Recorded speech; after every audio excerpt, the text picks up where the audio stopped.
하나님 성도님들도 함께 할렐루야로 반갑게 인사 나누겠습니다. 할렐루야, 할렐루야. 예, 이 주간 평안하셨습니까? 우리 옆에 계신 형제자매님 얼굴 보시면서 반갑게 인사했으면 좋겠습니다. 즐겁고 복된 안식일 되세요. 예, 하늘의 신령한 복을 다 누리는 그런 귀한 안식일 되기를 주님의 이름으로 축원드립니다. 예수 그리스도의 이름으로 하나님 말씀 증거하도록 하겠습니다. 성경 말씀 사도행전 6장 8절에서 15절까지 말씀입니다. 오늘 우리에게 주시는 이 계시의 말씀을 통하여 우리 교회를 향하신 하나님의 뜻과 은혜를 다 듣고 깨달을 수 있는 그런 귀한 시간 될 수 있도록 우리에게 주신 말씀을 믿고 8절부터 15절까지 저와 함께 교독하겠습니다. 제가 먼저 8절 읽겠습니다. 스데반이 은혜와 권능이 충만하여 큰 기사와 표적을 민간에 행하니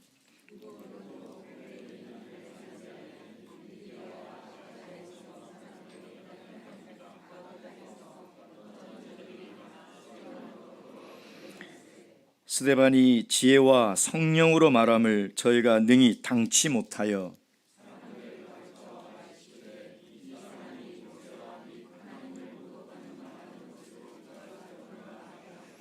백성과 장로와 서기관들을 충동시켜 와서 잡아가지고 공회에 이르러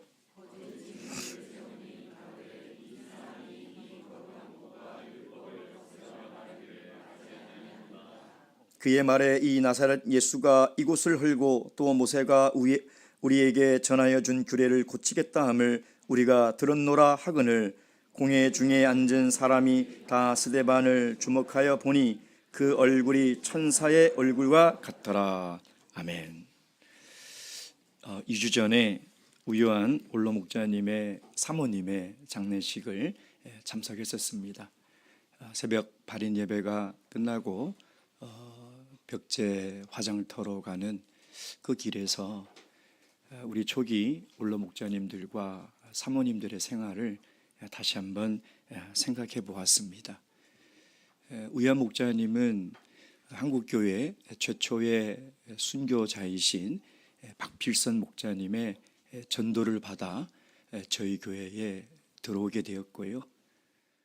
또 우유한 목자님이 성령을 받으실 때 박필선 목자님의 안수를 받은 것으로 그렇게 알고 있습니다. 이 두 분은 사실 일반 교회에 굉장히 중요한 중책을 맡고 있었고 또 오유한 목자님은 또 타 교단에 아주 중요한 그런 사람이었죠. 또 두 분 다 세상에 안전된 직업을 다 가지고 있던 그런 분들입니다.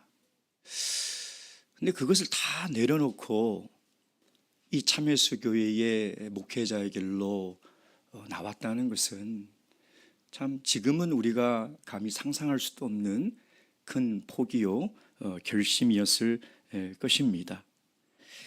그 당시 우리 참예수 교회를 보면요, 뭐 교단의 재정적인 규모나 신학의 수준이나 모든 것이 비교가 되지 않을 정도로 참 열악했습니다. 이미 한국 기독교는 우리나라에 들어온 지 오래되었고 중간에 우리 참예수 교회가 들어왔으니 참 뭐 비교할 수도 없을 정도로 초라한 모습이죠. 교회라고 있는 교회는 그냥 쓰러져가는 곳에 그냥 판자로 이어놓은 양철 두들겨서 참예수 교회라고 이름 적어놓고 간판 걸어놓은 것이 우리 참예수 교회였습니다. 저는 그 화장터로 가는 길에 무엇이 이분들이 그 안정된 직업을 다 포기하고 또 규모가 큰 교회와 교단을 다 포기하고 우리 이 형편없는 참예수 교회로 오게 하셔서 그들의 삶을 다 하나님께 바치고 심지어 생명까지도 드릴 수 있었을까? 도대체 그것이 무엇일까? 그것은 바로 진리였습니다. 참 진리. 우리 참예수 교회에 참 진리가 있었기 때문에 이 초기에 원로 목자님들은 그 편안하고 그 보장된 삶을 다 내려놓고 우리 참예수 교회로 오게 되었다는 것이죠. 이 사도행전의 저자인 누가는요, 이 사도행전을 통해서 하나님의 교회가 어떻게 시작되었고 그 교회가 이 진리의 복음을 어떻게 전하고 있는가, 그것을 지금 끊임없이 우리에게 이야기를 하고 있는데요, 복음이 전파될 때마다 수많은 박해와 거부와 핍박이 있었지만 그것을 잘 극복하면서 사도교회가 성장하고 있다, 그것을 우리에게 계속 이야기를 하고 있습니다. 이제 우리는 사도행전의 전반부를 조금씩 살펴나가고 있는데요, 이 사도행전의 전반부를 보면 누가가 우리에게 이야기하고 싶은 것이 무엇인지 그의 의도를 정확하게 알 수가 있습니다. 1장부터 5장까지는요, 성령이 내려서 베드로가 예루살렘을 중심으로 하나님의 복음의 진리를 전하는 이야기를 기록하고 있어요. 근데 6장부터 8장까지 누구의 얘기가 나오냐면 스데반이라는 사람의 이야기가 나와요. 이 사람은 이름으로 봐서는요, 헬라파 유대인입니다. 근데 9장에 누가 나오느냐? 바울 사도의 회심의 사건이 나온다는 것이죠. 그리고 이어서 10장 11절에 드디어 최초의 이방인인 고넬료 가정이 하나님의 성령을 받는 이야기가 나옵니다. 우리에게 지금 무엇을 이야기하고 있을까요? 누가는 이 복음의 진리가 이 유대교라는 장벽을 뛰어넘어서 예루살렘을 넘어서 지금 이방 땅으로 나가고 있다는 거예요. 이 복음이, 예수 그리스도가 제자들에게 전한 이 복음의 말씀이 예루살렘에만 머물러 있는 것이 아니라 드디어 사마리아와 온 유대와 땅끝까지 지금 증거되고 있다는 것을 우리에게 보여주고 있는 것이죠. 근데 이 복음의 진리가 전해지는 방법이요, 우리가 생각하는 것과는 전혀 다른 방법으로 전해지고 있다는 거예요. 지금까지 이 사도들이요, 복음을 전할 때 유대 종교 지도자들이 잡아가지 않았습니까? 핍박하지 않았습니까? 근데 하나님이 그 핍박에서 다 보호해 주실 거예요. 심지어는 천사를 보내서 감옥문을 열고 제자들을 다 이끌어 나왔어요. 근데 왜 사도행전 6장 8장을 읽어보면 하나님은 스데반을 지켜주지 않았을까요? 왜 스데반이 이 유대인들에게 돌에 맞아 순교하게 했냐, 이 말입니다. 그러니 스데반이라는 사람의 순교는 사도교회에게 있어서 엄청난 큰 충격과 큰 손실인 것이 사실이지만, 그보다 더 중요한 것은 이 스데반, 이 순교의 사건이 앞으로 교회 역사에 엄청난 큰 변화와 전환점이 된다는 것이죠. 다시 얘기하면 이 복음은 유대인들에게 머물러 있는 것이 아니라, 하나님의 구원은 유대인들에게만 있는 것이 아니라 이 유대교의 장벽을 뛰어넘어서 이방인에게, 온 민족에게 주시는 하나님의 은혜요 진리라는 것을 우리에게 이야기하고 있는 거예요. 여러분, 우리가 지금까지 성령이 내려서 사도행전 2장부터 지금까지 계속 반복되는 게 뭡니까? 복음을 전하면 유대 지도자들이 핍박하고 이게 사실 계속 반복되는 패턴을 통해서 우리에게 이야기를 하고 있거든요. 그럼 우리는 의문을 가져야 돼요. 왜 누가가 이렇게 똑같은 패턴을 우리에게 계속 이야기를 하고 있느냐, 이 말. 왜 반복을 하고 있을까요? 그것은 복음을 전할 때 예수님도 사도교회도 지금도 세상은 복음을 거부한다는 겁니다. 지금까지도 세상은 복음을 거부하고 핍박하고 조롱한다는 거예요. 그 예수님이 처음으로 복음을 이 땅에 전했을 때나 2000년이 지난 지금도 달라진 것이 없다는 것이죠. 그러면 오늘 우리는 이 본문의 말씀을 통해서 세상이 왜 복음을 거부하는지를 알아야 됩니다. 그리고 이 복음을 거부하는 이 세상에 우리가 어떻게 복음을 전할 수 있는가, 그것을 깨달아야 되겠죠. 오늘 그 귀한 깨달음이 저와 여러분에게 있기를 주님의 이름으로 축원드립니다.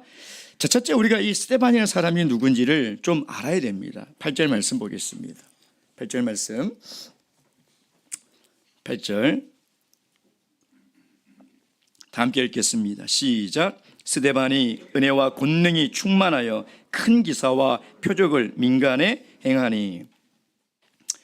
신 스틸러라는 말이 있습니다. 영화나 드라마나 연극에 주연이 아니고 조연이고 단역으로 나오는 사람인데요, 관객들에게 주연보다 더 강렬한 이미지를 남기는 배우를 신 스틸러라고 하죠. 여러분, 교회 역사에서 순교를 한다면 누가 먼저 해야 될까요? 다 마음속으로 생각하고 있는 그분이 맞죠? 베드로입니다. 베드로가 먼저 순교를 해야 되겠죠. 아니면 요한이나 야고보나. 근데 갑자기 느닷없이 성경에 우리가 처음 등장하는 스데반이라는 사람이 나와서 최초로 순교하고 있다는 것이죠. 이것은 이 사도교회 역사의 큰 전환점이 되는데, 어떤 전환점이 되냐면요, 지금까지와는 차원이 다른 핍박이 예루살렘의 교회에 임하게 됩니다. 그 기점이 어디냐? 바로 스데반의 등장과 그의 순교라는 거예요. 여러분, 사도행전 6장을 보면요, 7명의 일꾼을 세우고 그냥 마무리를 해버립니다. 7명의 일꾼을 세워서 뭐 어떻게 잘했다, 그 7명이 뭐 열심히 했다, 문제가 해결됐다, 이런 내용이 전혀 없이 갑자기 누가 등장합니까? 스데반이 등장합니다. 혜성처럼 나타났다가 그냥 갑자기 사라져버리지만, 사실은 모든 성경을 읽는 독자들에게 제자들보다 더 강렬한 이미지를 우리에게 남겨주고 있다는 것이죠. 근데 스데반에 대한 정보가 없어요. 어디서 태어났는지, 신앙생활을 어떻게 했는지, 누구에게 전도를 받아 교회로 들어왔는지, 예수님을 믿었는지 전혀 소개가 없어요. 우리에게 소개하고 있는 것은 그가 가지고 있는 영적인 성품과 영적인 능력만 우리에게 이야기를 하고 있다는 거예요. 8절 말씀, 스데반이 은혜와 권능이 충만하여 큰 기사와 표적을 민간에 행하니. 여러분, 은혜와 능력이 충만하고 큰 기사와 능력이, 이 표현은 뭐냐면 예수님을 소개할 때 쓰는 표현이에요. 제가 성경 구절 다 찾지 않겠습니다. 예수님이 사복음서에 예수님이 사역을 하실 때, 또 사도행전 2장 22절에 보면 베드로가 설교할 때 예수님에 대해서 소개하고 예수님을 설명할 때 쓰는 단어와 표현이에요. 즉, 스데반이라는 사람이 도대체 어떻게 전도가 되어서 들어왔는지, 어디 출생인지 우리는 알 수는 없지만, 성경이 우리에게 이야기하는 건 뭐냐면, 스데반은 예수 그리스도를 믿고 물과 성령으로 거듭난 이후에 그가 평생의 목표요, 가장 강렬한 삶의 열정은 예수님을 닮아가는 것이었다는 거예요.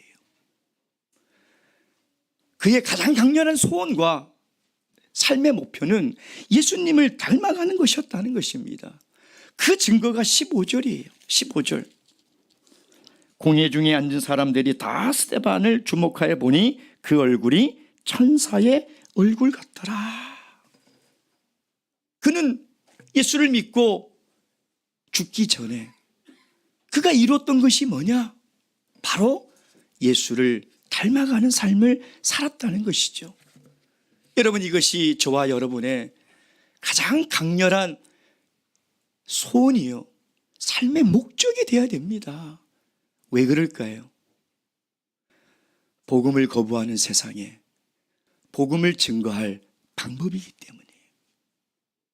여러분, 우리가 그리스도를 닮아가는 삶을 살아가야 복음을 거부하는 세상 사람들이 예수님을 알 수 있는 거예요. 복음을 조롱하고 복음을 핍박하는 세상 사람들에게 우리가 복음을 어떻게 전할 수 있겠습니까? 저와 여러분이 다 예수 그리스도를 닮아가야 된다는 거예요. 그것이 복음을 이 세상에 전할 수 있는 방법임을 꼭 믿으시고, 저와 여러분이 마지막 숨을 거둘 때에 우리도 이런 삶의 마지막 평가를 다 받게 되길 주님의 이름으로 축원드립니다. 자, 그렇다면 두 번째, 왜 세상이 이 복음을 거부할까요? 우리 11절 말씀 보겠습니다. 11절 말씀 함께 읽겠습니다. 시작. 사람들을 가르쳐 말시키되 이 사람이 모세와 및 하나님을 모독하는 말하는 것을 우리가 들었노라 하게 하고. 이제 스데반이 헬라파 유대인들이 사용하는 이 회당, 즉 이제 9절에 나와 있는 이 사람들이 다 헬라파 유대인들이거든요. 그 회당에서 예수님의 복음을 증거했어요. 근데 이 사람이 들어보니 이건 심각하다. 그래서 거짓 증인을 세워서 이 스데반을 고소를 한 거예요. 이제 공의 앞에 서게 되는 것인데, 결국은 스데반 집사는 이 일로 인해서 돌에 맞아 순교를 당하죠. 어떤 사람들이 그렇게 얘기합니다. 스데반이 순교한 이유는 설교를 너무 길게 해서 돌에 맞았다. 그래서 설교 길게 하면 위험하다. 그런 얘기를 합니다. 근데 저는 사도행전 7장을 다시 읽어보고 다시 읽어봐도 너무나 뻔한 얘기입니다. 우리가 너무나 잘 아는 이야기를 그냥 정리한 거에 불과해요. 근데 돌이켜 생각해 보니 이 중요한 이 성경이라는 책에 이렇게 긴 설교를 기록했다면 분명히 우리에게 주는 중요한 메시지가 있을 것이라는 것입니다. 다 아는 이야기들이에요. 아브라함부터 모세까지 다 아는 이야기들, 구약에 다 기록했던 이야기고, 우리가 신앙생활을 했다면 수백 번도 들었을 얘기들이에요. 그렇게 생각하고 지나가면 사도행전 7장을 아주 집중해서 읽을 수가 없어요. 근데 돌이켜 생각해야 돼요. 중요하지 않았다면 하나님이 이렇게 긴 내용을 우리에게 다시 말씀하셨겠습니까? 이렇게 긴 설교를, 이렇게 지루한 설교를 왜 성경에 기록했냐 이 말이에요. 분명히 중요한 메시지가 있다는 것이죠. 그래서 사도행전 7장에 이 지루하고도 긴 스데반의 설교를 우리가 이해하려면요, 지금 6장에 있는 유대 종교 지도자들이 이 스데반을 고소한 고소의 내용이 뭔지를 알아야 돼요. 그들이 왜 복음을 거부했는지, 그들이 고소한 내용이 무엇인지를 우리가 알아야지 사도행전 7장의 이 설교의 핵심을 우리가 이해할 수 있는 거죠. 그들이 고소한 내용이 뭡니까? 11절 방금 읽었던 말씀, 이 사람이 모세와 및 하나님을 모독하는 말을 하는 것을 우리가 들었노라. 13절 거짓 증인들을 세우니 가로되 이 사람이 이 거룩한 곳과 율법을 거스려 말하는 것을 마지 아니하도다. 14절 그의 말에 이 나사렛 예수가 이곳을 헐고 또 모세가 우리에게 전하여 준 규례를 고치겠다. 고소의 내용이 뭡니까? 성전에 대해서, 율법에 대해서. 이 두 가지가 핵심이에요. 그들이 지금 이 유대인의 공회에 스데반을 고소한 고소의 내용이 뭐냐? 이 성전을 허물겠다는 거예요. 이 성전이 필요 없다고 이야기했다는 것이죠. 율법을 고치겠다는 거예요. 이것을 지금 이야기를 하고 있는 것입니다. 그래서 그들은 이 이유 때문에 지금 복음을 받아들이지 않고 거부하고 배척하고 있는 것이죠. 여러분, 우리는 복음을 전할 때 사람들이 복음을 반겨하고 복음을 귀담아 들을 거라고 생각하지만 전혀 그렇지 않습니다. 세상은 복음을 거부해요. 세상은 끊임없이 복음과 논쟁을 합니다. 그걸 우리가 알아야 돼요. 근데 히브리서 4장에 보면 하나님의 말씀은 살아있다고 그랬죠. 운동력이 있다. 하나님의 말씀은 능력이 있다고 하지 않습니까? 그래서 우리가 복음을 전할 때 우리에게 드는 회의와 의문이 뭐냐면, 아니 왜 하나님 말씀이 능력이 있는데 저 사람이 왜 이것을 받아들이지 않지? 왜 하나님 말씀을 듣는데 왜 저 사람은 변화되지 않지? 여러분, 그런 의문을 가지지 않습니까? 하나님 말씀은 능력이 있잖아요. 근데 왜 하나님 말씀을 듣는데 왜 변화되지 않을까요? 그 이유가 어디 있을까요? 능력의 말씀이 선포되는데 왜 사람들이 복음을 듣지 않을까요? 베드로의 설교와 스데반의 설교를 비교해 보면 돼요. 베드로는 하나님의 말씀을 선포했을 때 3,000명이 믿고 회개하고 세례를 받았죠. 스데반 집사는 똑같이 성령이 충만해서 말씀을 전했어요. 근데 그 결과는 너무나 다르죠. 왜 이렇게 다른 결과를 가져올까요? 왜 어떤 사람 하나님 말씀을 듣고 그 말씀대로 신앙이 잘 성장하는데 왜 어떤 사람은 말씀을 평생을 들어도 변하지 않을까요? 그 차이점이 어디에 있을까요? 사도행전 2장 37절 말씀 보겠습니다. 사도행전 2장 37절 말씀.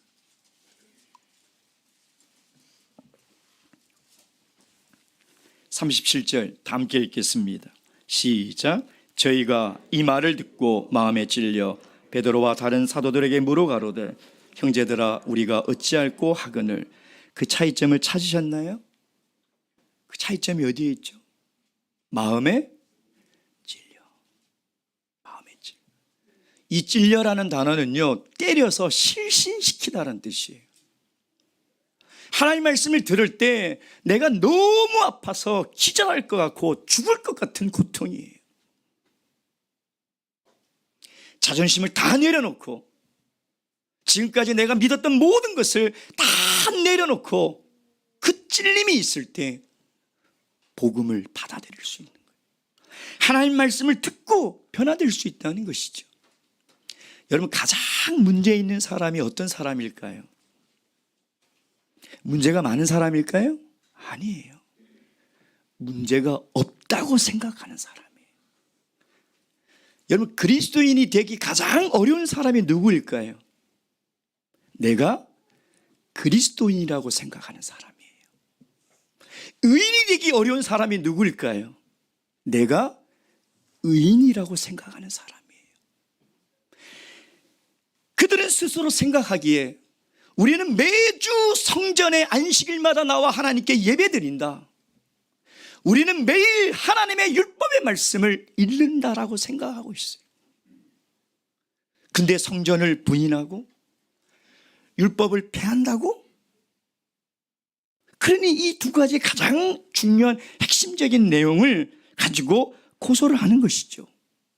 나는 안식일마다 성전에 나가고 매일 율법을 읽고 듣는데 예수가 왜 필요해? 복음이 왜 필요해요? 그러니 그들에게는 복음이 필요가 없는 것입니다. 그들이 복음을 거부한 이유는 이 두 가지 이유예요. 그들이 복음을 거부하고 스데반을 돌로 쳐 죽인 이유는 바로 이 두 가지 이유예요. 나는 성전에 나가서 안식일 지킨다. 나는 하나님 말씀 듣고 읽고 지키고 있다. 이 두 가지 때문에. 사랑하는 성도 여러분, 여러분은 정말 예수님이 필요한 인생을 살아가고 있습니까? 여러분, 정말 예수님이 필요하십니까? 아니면 안식일 날 교회 와서 예배드리고 말씀 듣고 읽는 것으로 나는 신앙생활 잘하고 있는 그리스도인이라고 생각하고 있습니까? 세상이 복음을 거부하는 이유는 예수님이 필요 없기 때문인 것입니다. 예수님이 없어도 살아갈 수 있기 때문인 것이죠. 예수님이 없어도 살아갈 수 있습니다. 여러분, 정말 예수님이 필요한 인생을 살고 있습니까? 아니면 신앙생활을 하고 있는 것입니까? 우리가 정말 하나님의 자녀가 되려면 예수님이 필요한 인생을 살아야 돼요. 내가 예수님이 아니면 살아갈 수 없기 때문에 오늘 안식일날 그 하나님을 찾아 나와야 되고, 내가 예수님 없이는 살아갈 수 있는 능력과 지혜가 없기 때문에 하나님 말씀을 펼치고 그 말씀에 귀를 기울이고 그 말씀에 순종하며 살아가는 것, 그것이 하나님의 자녀예요. 그것이 정말 하나님을 믿는 사람의 모습이라는 것입니다. 근데 그들은 성전에 나와서 예배를 드리고 모세의 율법을 지키는 것이 하나님의 백성이라고 생각했기 때문에 예수 그리스도의 복음을 받아들이지 않고 스데반을 돌로 쳐 죽인 것이죠. 자, 그렇다면 세 번째, 이 복음이 세상에 거부당하고 세상이 핍박하고 반대했을 때 우리가 어떻게 해야 할까요? 여러분, 그 말레이시아는요, 똑같은 회교 이슬람 국가인데 거기는 복음을 전할 수가 없어요. 복음을 전했을 때 그 사람이 고소를 하면 잡혀갑니다. 그래서 감옥에 가죠. 근데 어떤 한 무슬림이 어떻게 해서 우리 참예수 교회를 알게 돼서 예수를 믿고 싶어요. 방법이 없어요. 믿을 수가 없어요. 전할 수도 없고. 그래서 말레이시아 교회는 전도 집회할 때 반드시 광고를 내걸어야 되는 게 뭐냐면, 무슬림은 출입금지, 절대 들어오지 말라는, 그것을 반드시 명시를 해야 돼요. 그래, 이 자매가 예수님을 알게 된 거예요. 어떻게 했느냐? 인도네시아로 이민을 갔어요. 방법이 없기 때문에. 그러니까 거기서 참예수 교회 도리를 받아들이고 세례받고 거기서 신앙생활을 하는 거예요. 근데 인도네시아는 좀 자유로워요. 전할 수가 있어요. 그래서 이번에 인도네시아 방문했더니 우리나라는 무슬림에게도 전도할 수 있다. 그러니까 저보고 가서 전도를 하라는 거예요. 그래서 아동들이 막 있길래 가서 우리 교회를 소개하고 거기 앞에서 율동도 하고 그렇게 전했습니다. 근데 이 이슬람 국가 말레이시아뿐만 아니라 중동도 정말 이 복음을 전하는 것이 너무 어렵죠. 근데 오늘 누가는 이 사도행전을 통해서 그러면 세상이 복음에 부딪혔을 때 우리가 어떻게 해야 되는지를, 그 해결책을 우리에게 지금 이야기를 하고 있거든요. 10절 말씀 보겠습니다. 10절 다 함께 읽겠습니다. 시작. 스데반이 지혜와 성령으로 말함을 저희가 능히 당치 못하여. 여러분, 복음 안에 있는 하나님의 지혜에 맞서 이길 수 있는 세상에 그 어떤 이론도 철학도 없다는 걸 믿으셔야 돼요. 복음이 형편없는 것처럼 보이지만 하나님의 지혜와 능력으로 전할 때 세상에 그 어떤 것도 능히 당해낼 수가 없어요. 근데 교회가 복음을 전할 때 늘 두 가지 고민이 됩니다. 첫째는 지식인들의 요구죠. 지식인들에게 이 복음을 어떻게 전해야 될까? 그래서 아주 막 화려한 논리와 철학과 인문학을 총동원해서 전해야 되는가? 그리고 일반인들의 요구예요. 너무 기독교 교리가 어렵다, 복잡하다, 좀 평범하게 전해달라. 물론 이 두 가지를 우리는 고민하고 또 잘 준비해야 되는 것이 사실입니다. 그러나 정말 본질적인 대답은, 해결책은 어디에 있느냐? 로마서 1장 16절 말씀, 로마서 1장 16절 말씀입니다.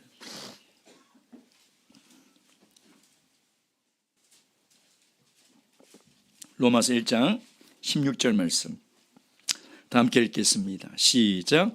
내가 복음을 부끄러워하지 아니하노니 이 복음은 모든 믿는 자에게 구원을 주시는 하나님의 능력이 됨이라. 첫째는 유대인에게요, 또한 헬라인에게로다. 복음을 거부하는 세상에게 우리가 어떻게 복음을 전해야 되느냐? 하나님의 능력이 임할 것을 믿고 전하라는 거예요. 그래서 이 스데반은 지혜와 성령이 충만한 것을 계속 여기 강조를 하고 있거든요. 왜냐하면 이제 앞으로 그 복음을 전해야 되거든요. 그들이 다 알고 있는 내용이에요. 그들이 어릴 때부터 다 익히 너무나 수천 번, 수만 번 들었던 그 내용들을 지금 전해야 되는. 근데 담대히 전하고 있죠. 왜?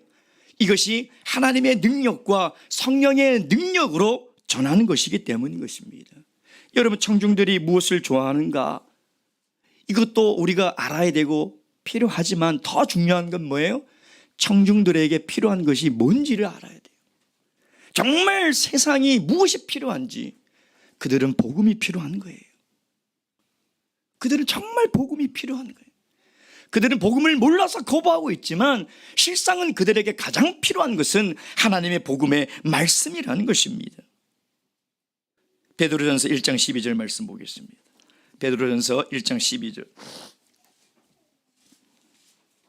베드로전서 1장 12절 말씀 다 함께 읽겠습니다. 1장 12절 시작.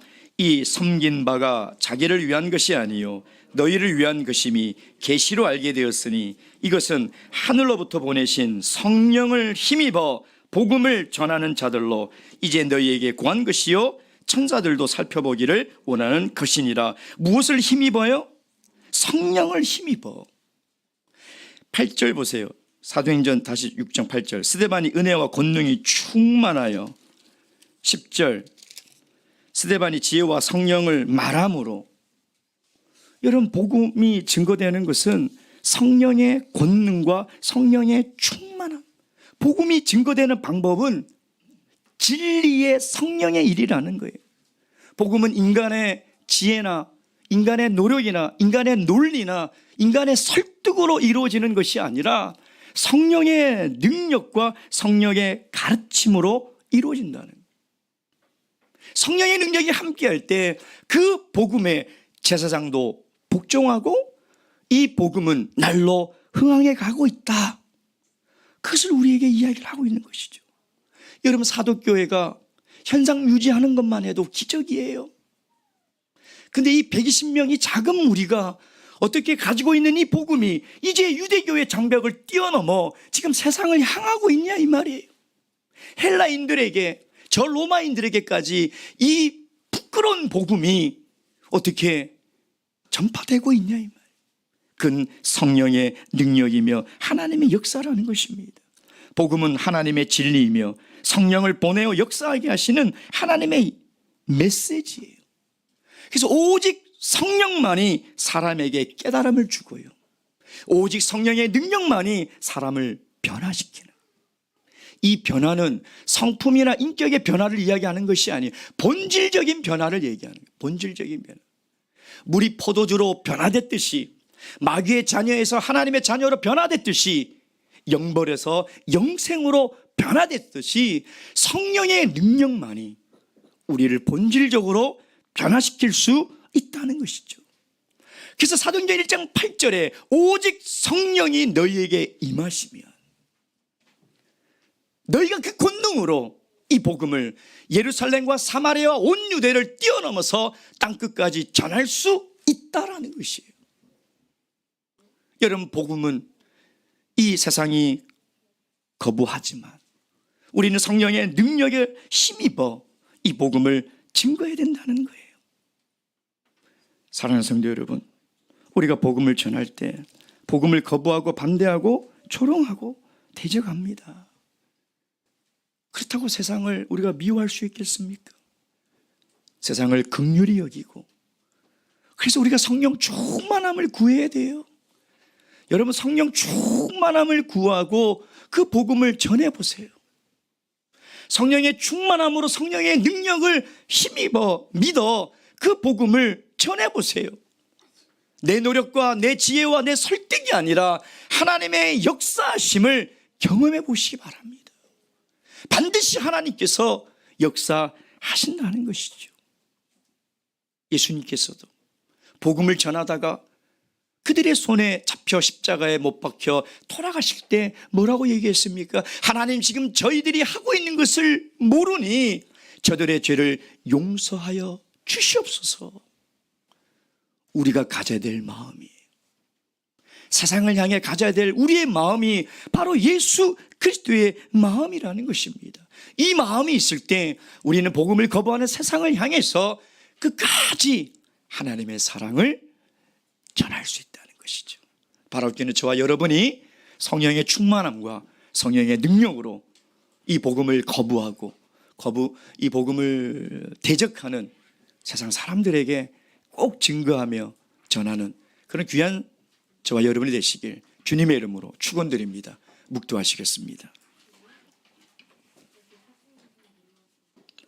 할렐루야. 아멘.